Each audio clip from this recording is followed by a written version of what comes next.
किसान भाइयों नमस्कार। जय जवान जय किसान पे आपका स्वागत है। किसान भाइयों, आज मैं नामनी गोल्ड के बारे में बात करूंगा। बहुत सारी रोपाइयां हो चुकी है धान की। यदि किसान बिया डालते हैं तब पर भी बीज डालने के बाद 15-20 दिन बाद नर्सरी में ही नामनी गोल्ड का प्रयोग करते हैं।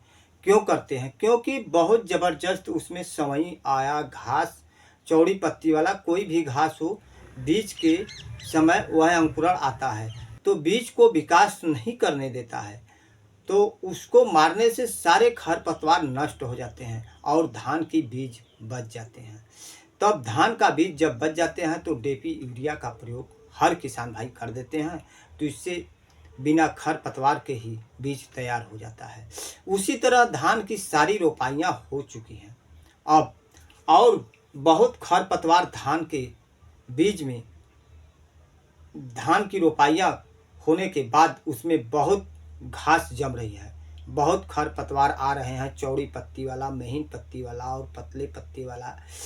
तो हर किसान भाइयों को मैं यही कहूँगा कि रोपाई के 15 से लेकर 20 दिन के अंदर ही नामनी गोल्ड का प्रयोग अवश्य कर दें हर किसान भाइयों, क्योंकि तभी नामनी गोल्ड का फायदा हमें मिलता है। यदि ज़बरदस्त धान आ जाने पर नामनी गोल्ड का छिड़काव कोई भी किसान करते हैं तो पत्ते आ जाते हैं धान के, तो उसमें जो है नामनी गोल्ड जब मारेंगे, आप स्प्रे करेंगे तो नीचे खरपतवारों पर नहीं पड़ता है, तो ऊपर ही धान के पत्ते पर रह जाता है। तो इससे मैं यही कहूँगा कि जब हर किसान भाइयों का, जब भी, बहुत किसान भाई तो पिछड़ चुके हैं, अभी रोपाई चालू है, बहुत किसान भाई रोपाई कर चुके हैं, बहुत किसान भाइयों का महीनों रोपाई किए हो गए होंगे।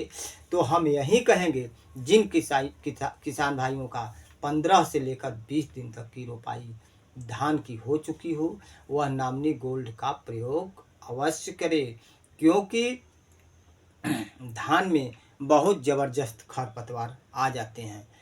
तो नामनी गोल्ड का प्रयोग करने से यह हमें अनुभव मिलता है कि सारी घासें खत्म हो जाती हैं और हमारी घासें, इसी तरह हमने हर वर्ष तक नामनी गोल्ड का प्रयोग करता हूँ। घास खत्म हो जाने के बाद जो है कि उसमें यूरिया का प्रयोग, सल्फर का प्रयोग ही करता हूँ जो हमें करना हो।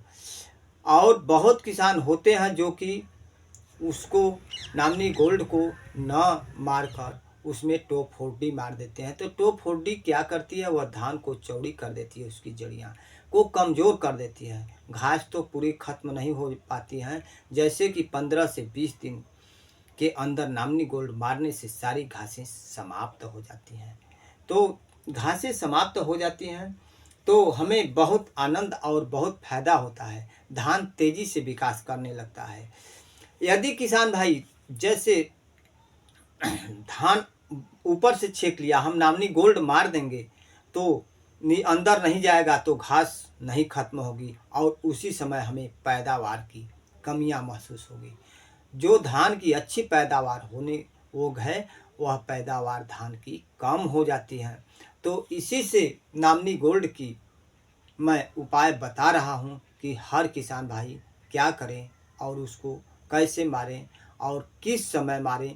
लेकिन मारने पर यह ध्यान दें कि जिस दिन मौसम साफ रहे, यानी बारिश का संभावना न रहे, उसी समय दिन देख करके, समय देख करके मारें कि आज बारिश न हो, कम से कम ही। लेकिन नामनी गोल्ड में जब भी कोई किसान भाई नामनी गोल्ड मारे तो हमने उसमें स्टिकर का प्रयोग अवश्य करें, क्योंकि अचानक किसी तरह से बारिश एक आध घंटे बाद होने लगे तो स्टिकर का प्रयोग हर किसान भाई जब करते हैं तो जो है पत्तियां पत्तियां सड़ जाती है नामनी गोल्ड उसमें छिड़काव करने के बाद।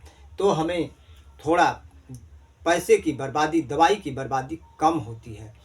तो मैं हर किसान भाइयों को यही बताऊंगा कि हर किसानों को कि जो भी दवा मारे वह अच्छी तरह से ही मारे। तो मैं वीडियो को यहीं समाप्त करता हूं। यदि मेरा वीडियो अच्छा लगे किसानों को तो मेरे चैनल को सब्सक्राइब अवश्य करें। किसान भाइयों नमस्कार, जय जवान जय किसान।